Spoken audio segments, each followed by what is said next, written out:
রাষ্ট্রবিজ্ঞান শিক্ষা কেন্দ্র ইউটিউব চ্যানেলে সকলকে স্বাগত। আজ আমরা আলোচনা করব একটা গুরুত্বপূর্ণ টপিক নিয়ে, যে টপিকটা বর্তমান যারা রাষ্ট্রবিজ্ঞান নিয়ে 7th সেমিস্টারে পড়ছো, তোমাদের ডিএসসি পেপার, যেটা 20 পেপার রয়েছে, human rights, global and Indian context, এই পেপারের একটা টপিক। এছাড়া তো হচ্ছে হিউম্যান রাইটস হচ্ছে প্রত্যেকটা টপিকের মধ্যেই পাওয়া যায়, বা প্রত্যেকটা জায়গায় যারা এমএতে পড়ছো রবীন্দ্রভারতী, তোমাদের হচ্ছে হিউম্যান রাইটসও রয়েছে। প্রত্যেকের হচ্ছে এই টপিকটা খুবই গুরুত্বপূর্ণ। সেই হিউম্যান রাইটসের উপর আজকের একটা টপিক নিয়ে আলোচনা করব। আজকের আমরা যে টপিকটা নিয়ে আলোচনা করবো, যে মানবাধিকার আমরা যেটা বলি, সেই মানবাধিকারের উদ্ভব এবং বিকাশের পর্যায়ক্রমটা নিয়ে। মানবাধিকার সম্পর্কে যদি আমরা আলোচনা করে দেখি, তাহলে আমরা যে বিষয়গুলো পাব, যে আজকের পৃথিবীতে দাঁড়িয়ে আমরা, বা আজকের দিনে আমরা যদি দেখি, তাহলে আমরা হিউম্যান রাইটস বা মানবাধিকার এই কথাটা হচ্ছে মোটামুটি প্রত্যেকেই আমরা কম বেশি শুনি। প্রতিটা মুহূর্তে আমরা বলি হিউম্যান রাইটসটা হচ্ছে আমাদের, যেহেতু মানবাধিকার মানুষের জীবনের অধিকার এবং মানুষের সঙ্গে প্রতিনিয়ত হচ্ছে জড়িত রয়েছে। সেই জন্য আমরা স্থানীয় স্তর থেকে শুরু করে জাতীয় স্তর কিংবা আন্তর্জাতিক স্তর, প্রত্যেকটা পর্যায়ে বা প্রত্যেকটা ক্ষেত্রে এই মানবাধিকার বিষয় সম্পর্কে যে আমরা আলোচনা দেখতে পাই। এমনকি আজকের মানবাধিকারটা যে কতটা গুরুত্বপূর্ণ বা কতটা আলোচ্য বিষয়, সেটা আমরা যদি আমাদের পারিপার্শ্বিক পরিবেশগুলোতে দেখি বা পারিপার্শ্বিক ক্ষেত্রগুলোতে দেখি, তাহলে আমরা দেখতে পাবো যে মানবাধিকার, একটা সময় যখন মানবাধিকার সম্পর্কে আমরা কোনো ধারণা ছিল না, আমাদের আলাপ আলোচনা ছিল না, কিন্তু আজকের দিনে সেই মানবাধিকার হচ্ছে যেমন আমরা আলোচনা করছি, বিভিন্ন বিশ্ববিদ্যালয় বা বিভিন্ন জায়গার হচ্ছে পাঠ্যসূচি হিসেবে আলোচনা করা হচ্ছে। সেদিক থেকে আমরা বলতে পারি যে জাতীয়, আন্তর্জাতিক কিংবা স্থানীয় স্তর, প্রত্যেকটা ক্ষেত্রে মানবাধিকার আজকের হচ্ছে একটা অতি গুরুত্বপূর্ণ আলোচ্য বিষয়। তবে এই অতি গুরুত্বপূর্ণ আলোচ্য বিষয় হলেও এই মানবাধিকার কিন্তু আমরা যে খুব সহজে অর্জন করেছি, বা আমাদের যে প্রাচীন সভ্যতা থেকে মানবাধিকার ছিল, এমন কিন্তু না। আমাদের হচ্ছে মানবাধিকারের বিষয়টা সম্পর্কে আমরা জানতে পেরেছি অনেক পরে, বা মানবাধিকার সম্পর্কে আমাদের যে ধ্যান ধারণা, সেটা কিন্তু অনেক পরে। সেই মানবাধিকার সম্পর্কে আলোচনা করতে গেলে আমাদের প্রথম জানতে হবে মানবাধিকারটা কি, বা মানবাধিকার আমরা কাকে বলবো। দেখো, মানবাধিকার বলতে আমরা যেটা বুঝি, সাধারণ অর্থে যদি আমরা বলি, সাধারণ অর্থে মানবাধিকার বলতে মানুষ বা মানবের যে অধিকার, সেটাকে আমরা মানবাধিকার বলবো। এবার এই মানবাধিকারটা যে মানুষের অধিকার বা মানবের অধিকার বলছি, মানবের অধিকারটা কি?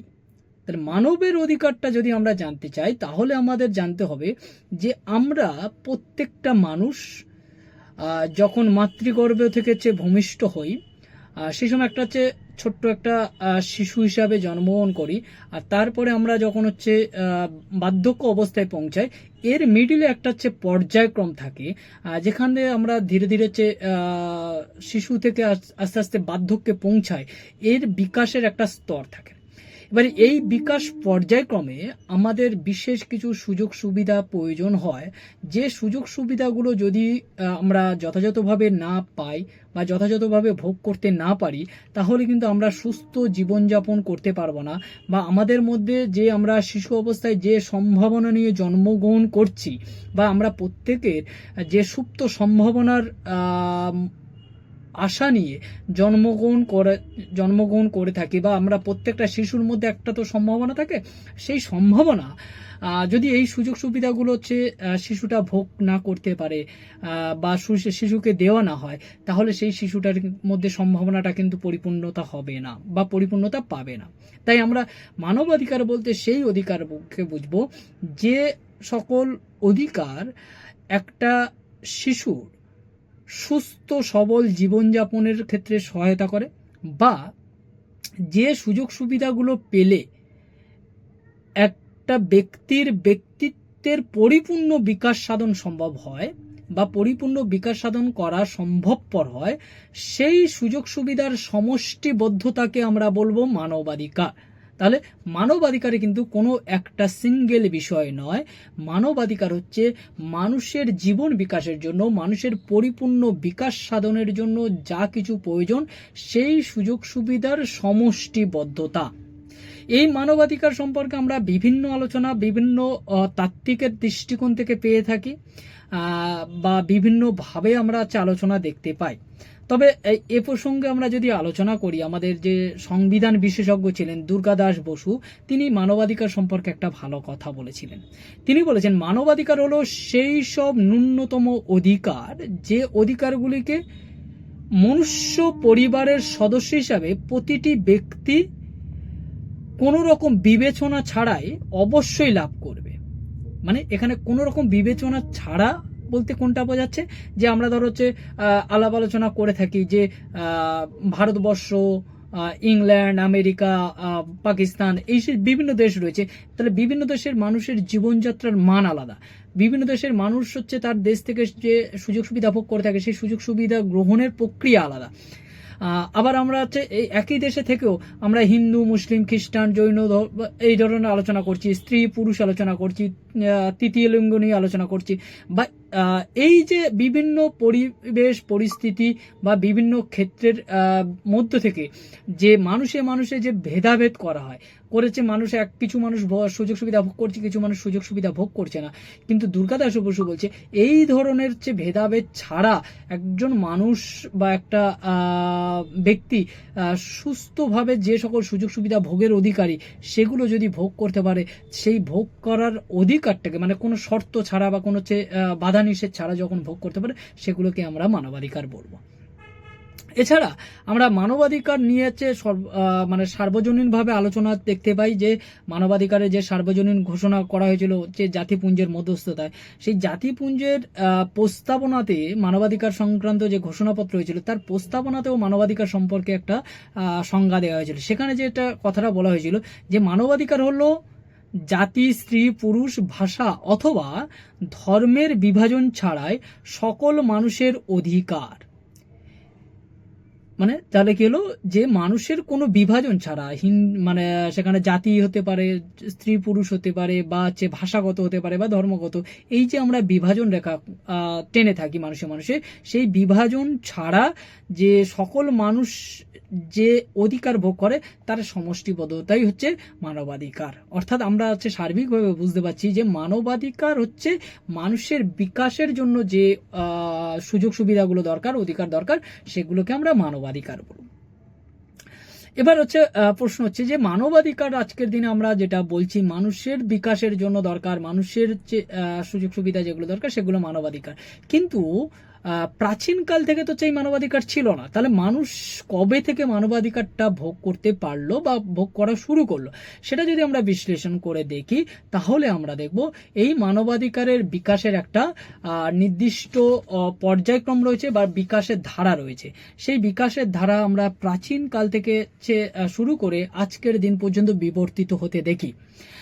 এই মানবাধিকারের একটা প্রাচীন বা ঐতিহাসিক বিবর্তন রেখা রয়েছে বা বিবর্তন ধারা রয়েছে। সেই বিবর্তন ধারার প্রথম নিদর্শনটা আমরা যেখান থেকে পাই সেটা হচ্ছে কি গ্রিক দর্শন। এই গ্রিক দর্শনে প্রথম আমরা মানবাধিকার সম্পর্কে জানতে পারি, কারণ আমরা প্রত্যেকে জানি যে রাষ্ট্রচিন্তার যে বিকাশ ধারা ধরা হয় সেই বিকাশ ধারার প্রথম সূত্রপাত হয়েছিল কোথায় না এই প্রাচীন প্রাচীন গ্রিসের যে দর্শন ছিল প্লেটো, অ্যারিস্টটলের সময়, সেই প্রাচীন গ্রিক দর্শন থেকে আমরা যে সভ্যতার বিকাশ পর্বটা জানি। সেই হিসাবে প্রথম মানুষের যে অধিকার বা সুযোগ সুবিধা সম্পর্কে আমরা চিন্তা ভাবনা সেটাও এই প্রাচীন গ্রিক দর্শন থেকে পেয়ে থাকি।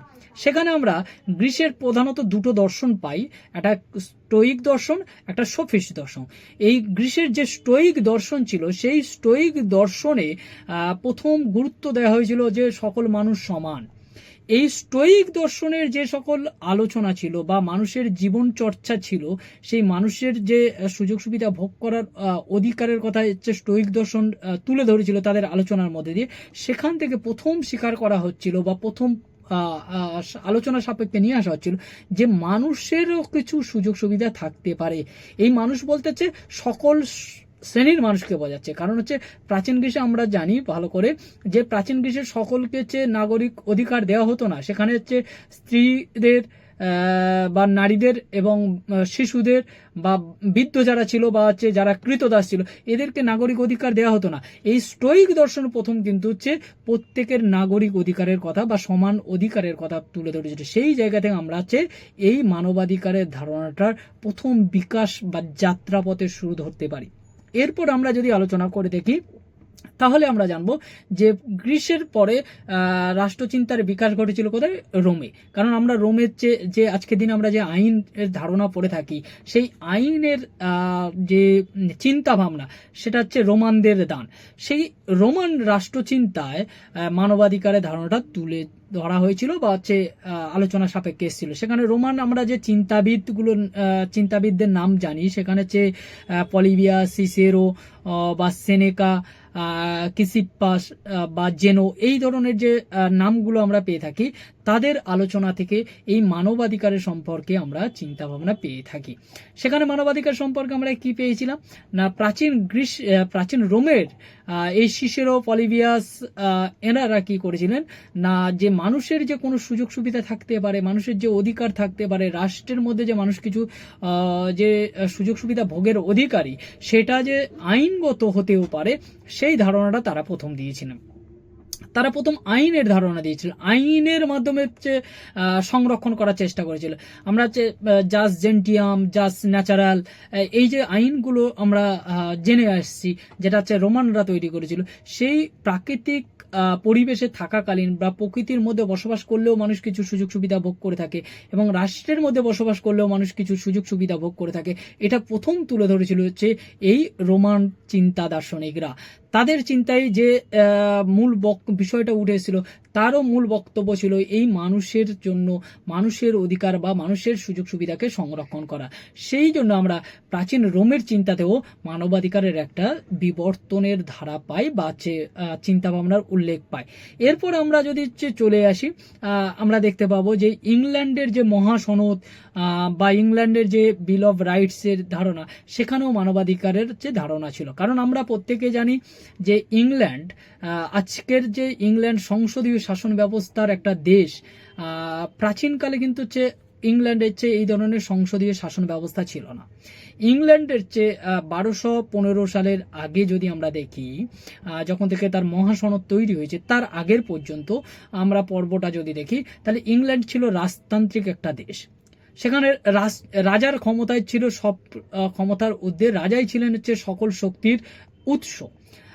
এই যে রাজতন্ত্র, সেই রাজতন্ত্রের শাসনকালে আমরা ইংল্যান্ডের যদি রাষ্ট্রীয় চিত্রটা বা সমাজের চিত্রটা দেখি তাহলে হচ্ছে তৎকালীন যে স্বৈরাচারী রাজারা ছিলেন তাদের যে অত্যাচার, তাদের যে নিপীড়ন, তার ফলে হচ্ছে ইংল্যান্ডের সাধারণ মানুষের জীবন অতিষ্ঠ হয়ে উঠেছিল। সাধারণ মানুষের কোনো হচ্ছে মৌলিক অধিকার, সুযোগ সুবিধা এগুলো তারা ভোগ করতে পারতো না। এমনকি আমরা যদি স্পেসিফিকভাবে উল্লেখ করি তাহলে তৎকালীন ব্রিটিশ যে রাজা ছিলেন জন, এই জন ছিলেন ব্রিটিশ একজন স্বৈরাচারী রাজা। 1215 খ্রিস্টাব্দে আমরা সর্বপ্রথম দেখি যে এই স্বৈরাচারী রাজতন্ত্রের বিরুদ্ধে একটা গণ আন্দোলন সংগঠিত হয় এবং জনগণ নিজেদের অধিকার ছিনিয়ে নেওয়ার চেষ্টা করে। যার ফলে আমরা দেখতে পাই যে এই নিরঙ্কুশ যে রাজতান্ত্রিক ক্ষমতা বা নিরঙ্কুশ যে স্বৈরাচারী প্রাধান্য, সেই স্বৈরাচারী প্রাধান্যের অবসান ঘটছে এই মহাসনদ ঘোষণার পরে বা তাদের যে নাগরিকদের যে স্বতঃস্ফূর্ত যে জাগরণ, সেই জাগরণের মধ্য দিয়ে।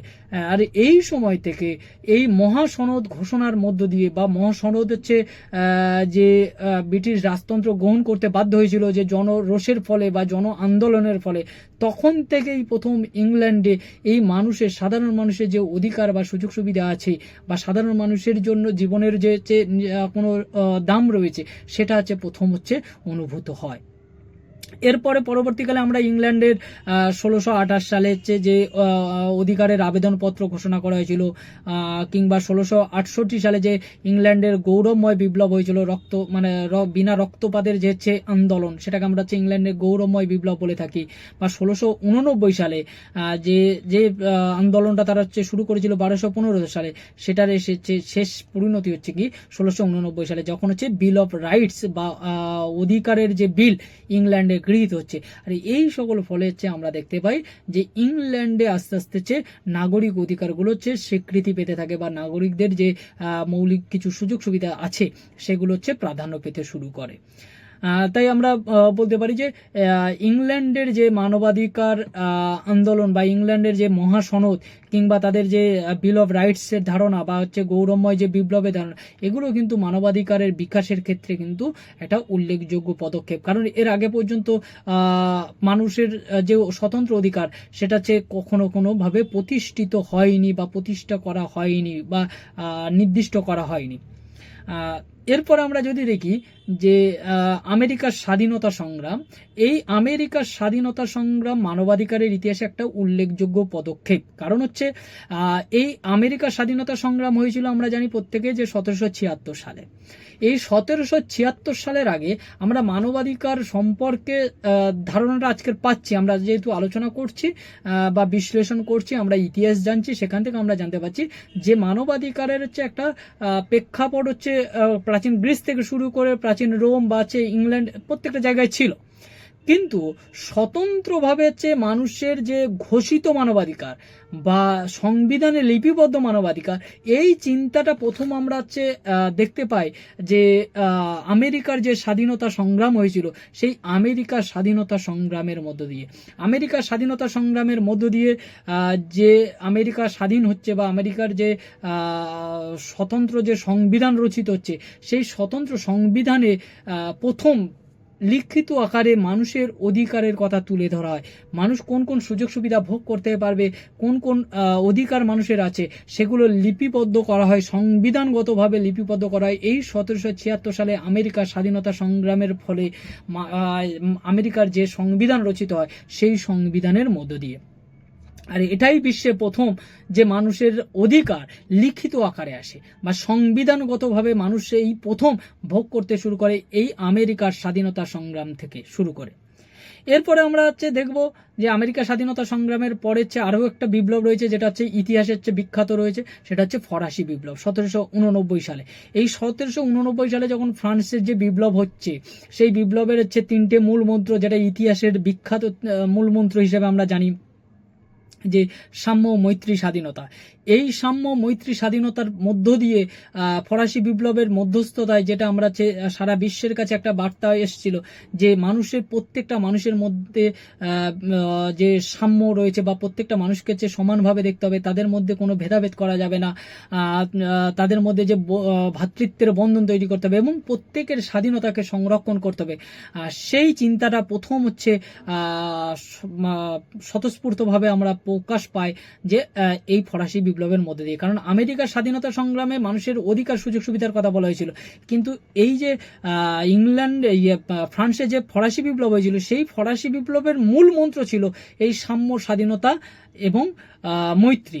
এই তিনটের যে ধারণা, সেই ধারণাটা কিন্তু স্বতঃস্ফূর্তভাবে বা আন্দোলনের একটা হাতিয়ার হতে পারে। মানুষ যে এই সুযোগ সুবিধাগুলো আদায়ের জন্য যে আন্দোলনও করতে পারে, এটাই প্রথম হচ্ছে ফ্রান্সের মানুষজন দেখিয়েছিল, যার মধ্য দিয়ে পরবর্তীকালে আমরা কি দেখেছিলাম যে ফ্রান্সের যে একটা ডিক্লারেশন হচ্ছে, declaration of man and citizens বলে বা মানুষ ও নাগরিকের ঘোষণাপত্র বলে যে একটা ঘোষণাপত্র হয়, সেই ঘোষণাপত্রের মাধ্যমে ফ্রান্সের সরকার কিন্তু বাধ্য হয়েছিল মানুষের স্বাধীনতা, মৈত্রী এবং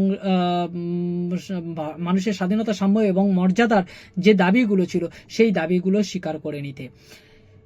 এরপরে আমরা যদি দেখি সেখানে আমরা ফরাসি বিপ্লবের পরবর্তী যে বৃহত্তর ক্ষেত্র যেখানে পাবো, যেখানে মানবাধিকারকে বিশেষ গুরুত্ব দেওয়া হয়েছিল, সেটা হচ্ছে ভিয়েনা কংগ্রেস।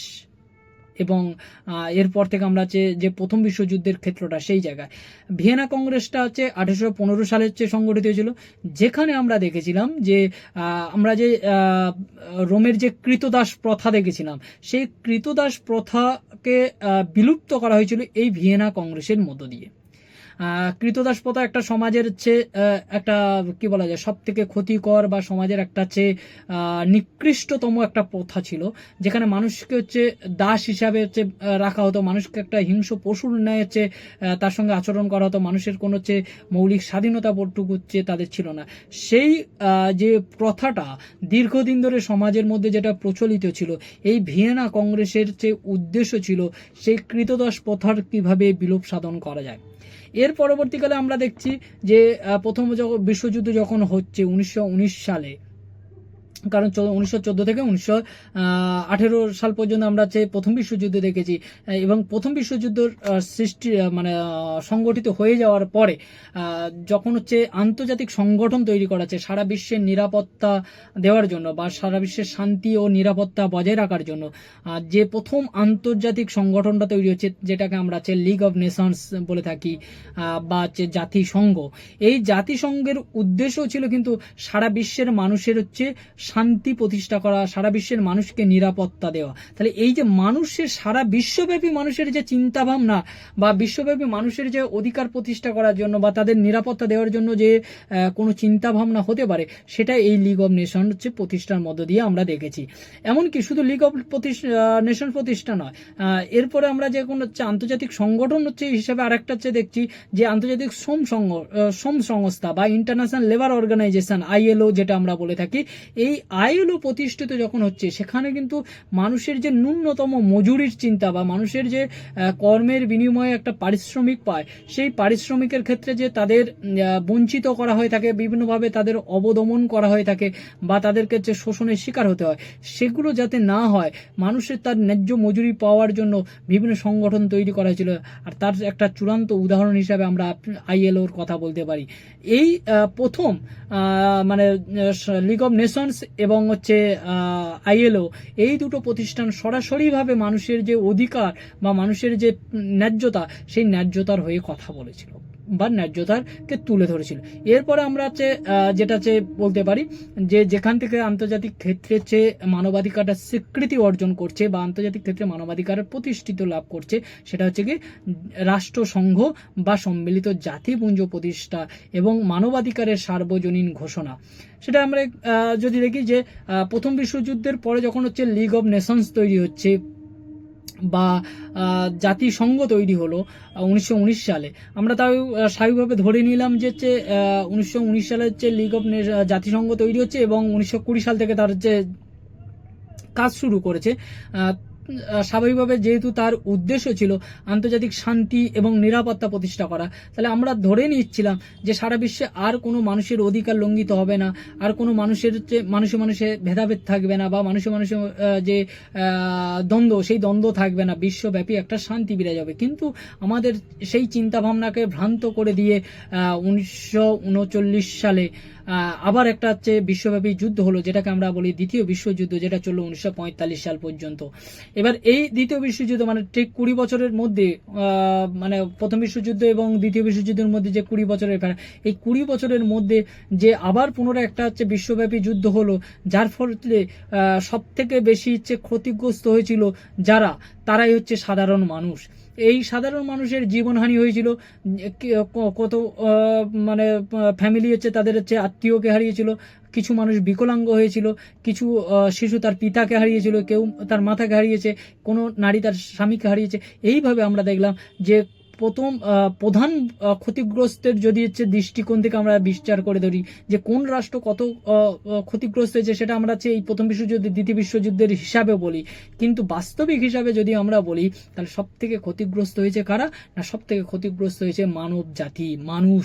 তার যে অধিকার রয়েছে, তার যে সুযোগ সুবিধা রয়েছে, তার যে প্রাপ্যতা রয়েছে, সেগুলো থেকে তারা বঞ্চিত হয়েছিল।